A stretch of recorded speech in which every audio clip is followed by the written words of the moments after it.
Karşımda nazlanıp yine gülürsen, bilsen gülüşlerin neye benzeyir. Ben desem artıqdır özün bilirsen, lale yarpağında şehe benzeyir. Senin gülüşlerin bir rüzgar kimi, eserken arzumun gülü açılır. Gülse dodakların ulduzlar kimi, ruhuma bir serin ışık saçılır. Söyle güzellerin dodaklarından, bu oynak gülüşler umulmuş mudur? Senin her kahkahen ay kenarından, geçen bulut mudur, uçan kuş mudur? Söyle güzellerin dodaklarından, bu oynak gülüşler umulmuş mudur?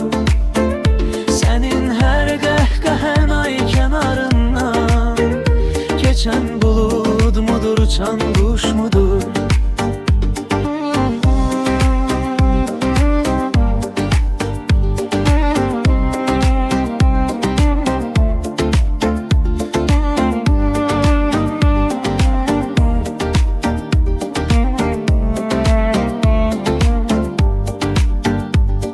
Senin gülüşlerin yaz seherinden, hissime fikrime sanki renk alır. Gül ki şehirlerim gülüşlerinden, kırılmak bilmeyen bir ahenk alır. Sen güldüğün zaman bu şad günümde, açılır karşımda canlanır bahar. Bəzən başucumda, bəzən önümdə, şimşəklərin çaxar, sularım axar. Cahan kis olmayan bir bağça bağdım, burada rəvamıdır gülmənən ölmək. Yazıq o şəxsə ki qara qağaqdır, nə qədər yaraşərim sənərim bək.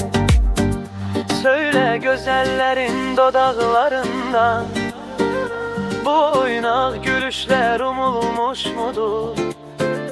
Senin her kahkahen ay kenarından, geçen bulut mudur, uçan kuş mudur? Sen ile güzellerin dodaklarından,